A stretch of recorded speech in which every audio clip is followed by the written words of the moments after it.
सक्षम institute 360 degree पे आपका स्वागत करता हूँ। मैंने आपको ट्रेन का एक टॉपिक पढ़ाया था जिसमें एक न्यूमेरिकल रह गया था पिछली वीडियो में, जो ये था कि एक ट्रेन किसी प्लेटफार्म पर खड़े एक आदमी तथा एक 300 मीटर लंबे पुल को, यहाँ पे है पुल को पार करने में क्रमशः 10 सेकंड और 25 सेकंड का समय लेती है। 200 मीटर लंबे प्लेटफार्म को पार करने में यह ट्रेन कितना समय लेगी। तो इस प्रकार के सवाल लगाने के लिए पहले देखेंगे कि सवाल की हम परिभाषा समझेंगे कि सवाल कहना क्या चाह रहा है हमसे। जब एक ट्रेन है एक प्लेटफार्म पर खड़े एक आदमी को पार करने में ले रही, केवल आदमी को 10 सेकंड का, और 300 मीटर लंबे एक पुल को पार करने में ले रही 25 सेकंड का समय ले रही, और हमसे सवाल पूछ कह रहा है कि 200 मीटर लंबे प्लेटफार्म को पार करने में कितना समय लेगी। तो दोस्तों ये सवाल हम देखते हैं। पहले हम ये वाला सवाल देखेंगे। यहाँ पे जब ट्रेन किसी प्लेटफार्म पर खड़े व्यक्ति को पार करेगी तो ट्रेन जो दूरी तय करेगी अपनी लंबाई के बराबर दूरी तय करेगी।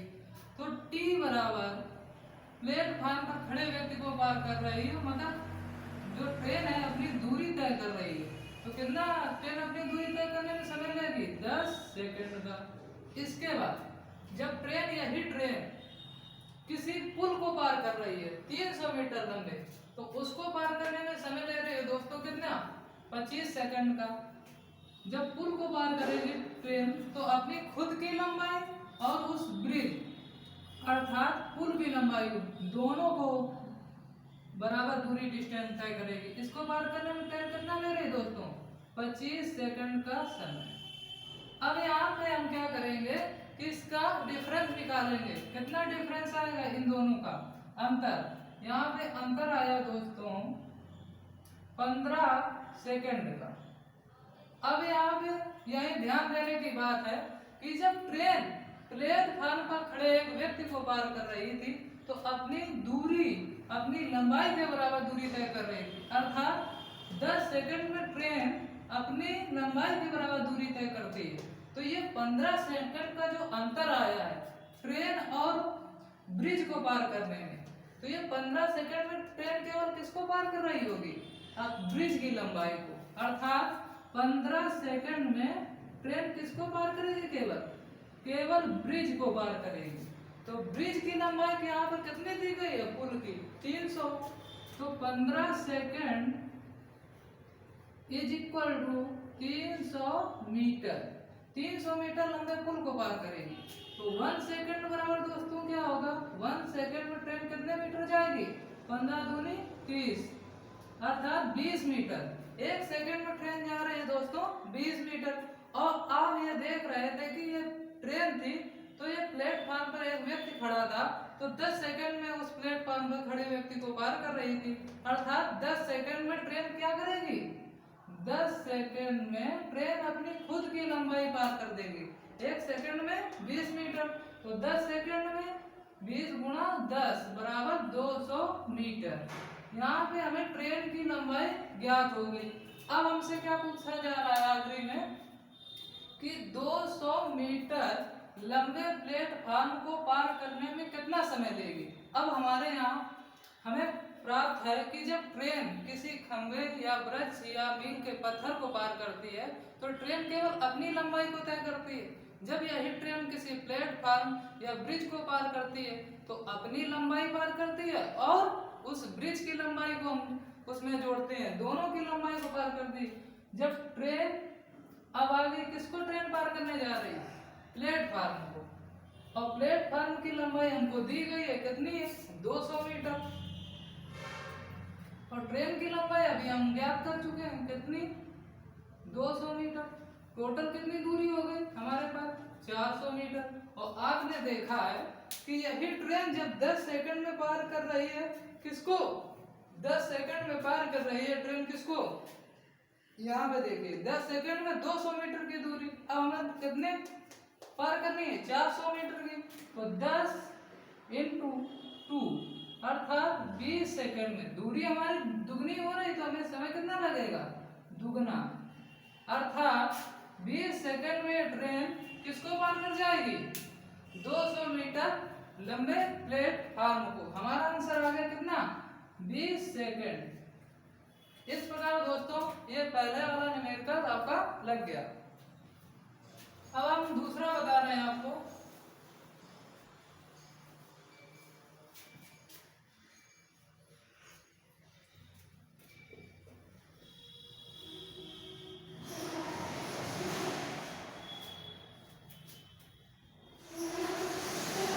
दूसरा टाइप देखिए दोस्तों, इंपॉर्टेंट है, यही स्टूडेंट अक्सर फंसते हैं।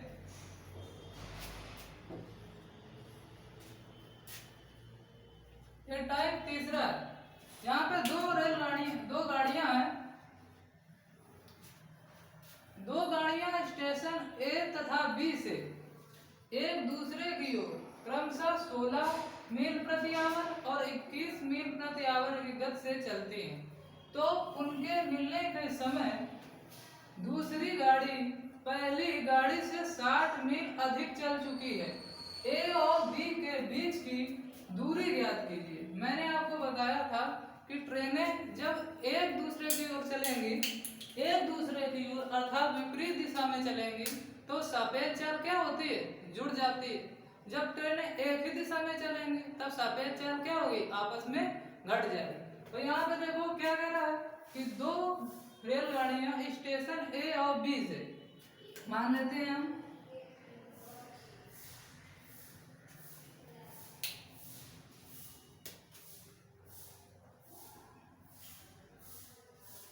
एक ट्रेन इस यहाँ से चली, दो स्टेशन एक ये है ए और एक स्टेशन हम मान लेते हैं बी, एक दूसरे की ओर चल रही है। मान लेते हैं पहली जो ट्रेन है इस तरफ जा रही है, इसकी गति कितनी है, 16 मील प्रति आवर।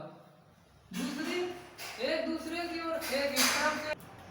मैंने यहाँ पे माना है दोस्तों कि एक स्टेशन ए है, दूसरा स्टेशन बी है। यहाँ से जो ट्रेन है ए ट्रेन है ये इस तरफ की ओर जा रही है स्टेशन बी की ओर, और दूसरी ट्रेन है जो बी से ए की ओर आ रही है। कितनी है, 21 मील। इसकी गति जो है दोस्तों 21 मील प्रति आवर है। अब क्या कह रहा है कि उनके मिलने के समय दूसरी गाड़ी पहली गाड़ी से 60 मील प्रति आवर अधिक चल चुकी होगी। मानते हैं कि यहाँ पे एक पॉइंट है यहाँ पे कि यहाँ पे दोनों ट्रेनें आके मिल गई होंगी, अर्थात मानते हैं कि ये 3 घंटे बाद यहाँ पे आई होगी और दूसरी ट्रेन 3 घंटे बाद यहाँ पे आके मिली होगी। तो यहाँ पे समय लेंगी ये ट्रेनें 3 घंटे बाद। अब कोई भी ट्रेन मान लेते हैं कि ये ट्रेन 10 बजे चली होगी तो 12 बजे इस पॉइंट पे आके आ गई होगी। ये भी ट्रेन मान लो तो उसी टाइम पे चले होगी तो ये भी सेम दूरी तय करेगी।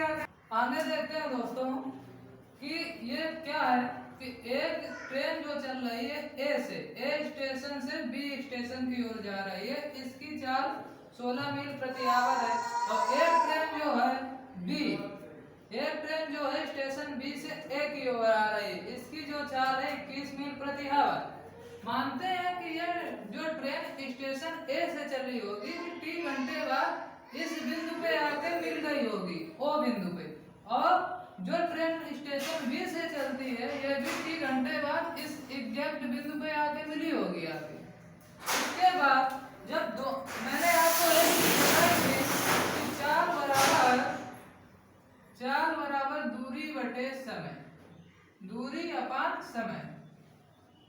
अब दोनों का जब टाइम एक ही है, निश्चित टाइम है, निश्चित टाइम पे ही आके ये मिल रही है आके, तब यहाँ पे टाइम क्या हो रहा है, कांस्टेंट हो रहा है, अर्थात नियत हो रहा है। जब समय बराबर होगा तब चाल और दूरी का अनुपात क्या होगा, समान होगा। चाल बराबर दूरी, अर्थात जो अनुपात चाल का होगा वही अनुपात किसका होगा दोस्तों, दूरी का। तो पहले की चाल क्या है, स्पीड कितनी है दोस्तों, पहले ट्रेन की स्पीड है 16 और दूसरी ट्रेन की कितनी है 21 मील। तो दूरी का अनुपात भी निकल आएगा। दूरी का अनुपात क्या होगा, वही। क्यों होगा, मैंने आपको बताया है, जब समय समान हो दोनों कंडीशन में, यहाँ भी टी घंटे बाद ट्रेन आ रही है, इस बिंदु पर टी घंटे बाद बी से चलने वाली ट्रेन इस बिंदु पर आके मिल रही ओ पे, तब समय क्या हो गया, कांस्टेंट। तो चाल अनुपात दूरी का अनुपात क्या हो गया, सेम हो गया। अब हमारा क्वेश्चन क्या मिल रहा है, क्वेश्चन जो कह रहा है दोस्तों, उस पे हम ध्यान देते हैं। अब देखते हैं दोस्तों कि चाल का जो अनुपात है 16:21 है और दूरी का अनुपात 16:21 है। अब हमसे क्वेश्चन क्या कह रहा है, क्वेश्चन क्या कह रहा है वो देखते हैं। अर्थात अकॉर्डिंग क्वेश्चन क्या कह रहा है, ये देखते हैं कि उनके मिलने के समय दूसरी गाड़ी पहली गाड़ी से कितना अधिक चल चुकी होगी, 16 मील प्रति आवर अधिक चल चुकी होगी। हमारे हिसाब से ट्रेन कितनी दूसरी वाली, दूसरी का अनुपात ये है और पहली का ये। हमारे हिसाब से दूसरी जो ट्रेन है पहली गाड़ी से कितना अधिक चली है, 5, पर प्रश्न में कितना है 16 मील, अर्थात 5 बराबर कितना है 60 मील के, और 1 बराबर कितना आ जाएगा दोस्तों 12 के। अब हमसे पूछा क्या, ए और बी के बीच की दूरी ज्ञात करो, अर्थात ए और बी के बीच की क्या ज्ञात करनी है हमें, दूरी। और हमारे पास ए और बी की दूरी कितनी है, कितनी है दोस्तों 16 प्लस 21 यानी कितनी है हमारे पास 37 है। तो 1 बराबर 12 के, तब 37 बराबर कितने के होगा, 37 गुणा 12, 12 सते 84 और 12 36 8 कितने हो गए दोस्तों 44 मील। अर्थात ए और बी के बीच की दूरी क्या होगी दोस्तों 444 मील। अब देखिए सवाल ये कैसे लगा है, सवाल में एक आ गया था कि 2 स्टेशन है, 2 ट्रेनें हैं, जो एक ट्रेन जो पहली ट्रेन चल रही है वो स्टेशन ए से बी की ओर चल रही है और दूसरी जो ट्रेन है वो स्टेशन बी से ए की ओर चल रही है। पहले की गति कितनी है दोस्तों 16 मील प्रति आवर और दूसरी ट्रेन की गति कितनी है दोस्तों 21 मील प्रति आवर। अब कहा गया है कि उनके मिलने के समय के बाद दूसरी जो ट्रेन है, दूसरी गाड़ी जो है पहली गाड़ी से 60 मील अधिक चल चुकी है। अर्थात किसी मान लेते हैं कि दोनों ट्रेनें एक टाइम पे चली होंगी, वो टाइम मान लेते हैं हम कि टी घंटे बाद वो ट्रेन आके किसी एक एग्जैक्ट बिंदु पे आके मिल गई, यहाँ पे मान लेते हैं कि ओ बिंदु पे मिली।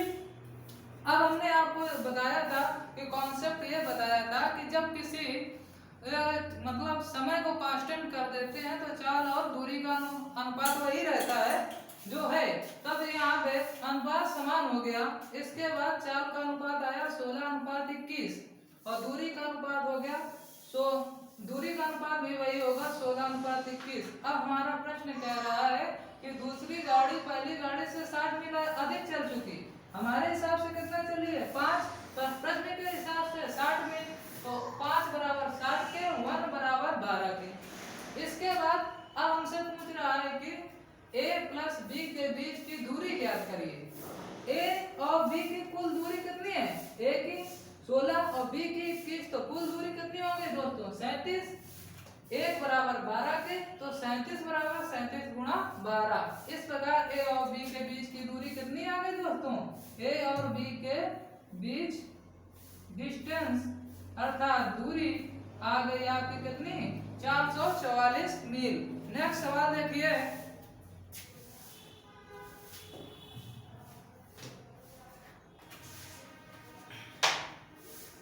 हाँ दोस्तों देखिए अगला तीसरा जो टाइप मैंने आपको बताया था उसी का एक नेक्स्ट सवाल है। ये देखिए पहले हम ये बताएंगे ऊपर वाला सवाल, इसमें क्या है कि 2 ट्रेनें ए और बी स्टेशन से रवाना होती हैं और क्रमशः 50 किलोमीटर प्रति आवर एवं 60 किलोमीटर प्रति आवर की चाल से एक दूसरे की ओर चलती हैं। जब वे एक दूसरे से मिलती हैं तो उस स्थान तक दूसरी रेलगाड़ी पहली से 120 किलोमीटर अधिक यात्रा कर लेती है। तो हम पहले जैसे आपको बताया था उसी प्रकार ये भी सवाल लगेगा कि मान लेते हैं कि ये ए एक स्टेशन क्या है, एक स्टेशन है ए और दूसरा स्टेशन है ये है बी। एक जो क्रमशः 50-60 एक दूसरे की ओर चलती है, अर्थात यहाँ पर चाल क्या है जो ट्रेनों की एक दूसरे की अपोजिट है। अर्थात पहली जो ट्रेन चल रही है इस तरफ चल रही है वो उसकी गति है 50 किलोमीटर प्रति आवर। दूसरी ट्रेन की गति है 80 किलो मतलब 60 किलोमीटर प्रति आवर। अब ये क्या कह रहा है कि चलती हैं जब वे एक दूसरे से मिलती हैं। मान लेते हैं कि ये मिलन बिंदु है इन ट्रेनों का, ये है ओ बिंदु पर आके ये ट्रेनें क्या होती है मिल जाती हैं। मान लेते हैं कि ये जब ट्रेन जो है जो 50 किलोमीटर प्रति आवर की गति से स्टेशन ए से चल रही है, टी घंटे बाद इस बिंदु ओ पर पहुंच जाती है और टी घंटे बाद स्टेशन बी से चलने वाली ट्रेन भी ओ बिंदु पर आके मिल जाती है। अब यहाँ पे जो समय का अनुपात क्या हो गया, कांस्टेंट हो गया। जब समय का अनुपात कांस्टेंट हो गया तब क्या होगा दोस्तों, तब जो अनुपात चाल का होगा, जो अनुपात क्या होगा चाल का, तो चाल का अनुपात कितना होगा 50:60। 50:60 अर्थात 5:6। 0 से 0 हम कैंसिल कर देंगे। वही अनुपात किसका निकल आएगा, दूरी का। दूरी का अनुपात कितना होगा 5:6। फिर क्या कह रहा है कि जब वे एक दूसरे से मिलती हैं तो उस स्थान तक दूसरी रेलगाड़ी पहले से 120 किलोमीटर अधिक यात्रा करती है। तो यहाँ पे हमारे हिसाब से कितना अधिक चल रही है, एक पर प्रश्न के हिसाब से अकॉर्डिंग क्वेश्चन के हिसाब से कितना चल रही है 1 बराबर 120 किलोमीटर और टोटल कितनी होगी 5 6 11। 11 बराबर कितना होगा 120 गुणा 11 अर्थात 0 12 एकम 12 12 एकम 12 एक हासिल कितना हो गया 1320 किलोमीटर। अर्थात इस प्रकार हमारा उत्तर आ गया अधिक यात्रा करती है। तो ये पहला कितना आ गया 1320 किलोमीटर।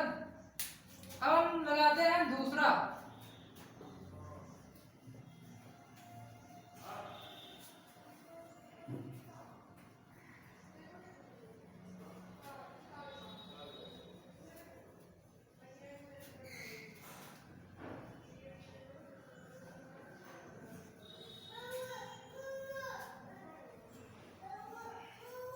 अगला देखते हैं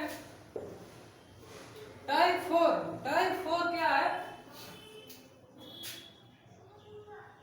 टाइप 4 में देती है कि एक मालगाड़ी एक स्थान 1 बजे अपराह 18 किलोमीटर प्रति आवर की गति से चलना आरंभ करती है और एक अन्य मालगाड़ी उसी स्थान से 3 बजे अपराह उसी दिशा में चलना प्रारंभ करती है। पहली गाड़ी को 3 बजे सायं पार कर लेती है, तदनुसार दूसरी रेलगाड़ी की गति किलोमीटर प्रति आवर में ज्ञात करिए। यहाँ पे क्या है कि दोनों ट्रेनों की चाल जो है कैसी है दोस्तों, एक ही दिशा में है। जब एक ही दिशा में ट्रेनें चलती हैं तो सापेक्ष चाल क्या होती है घट जाती है। मान लेते हैं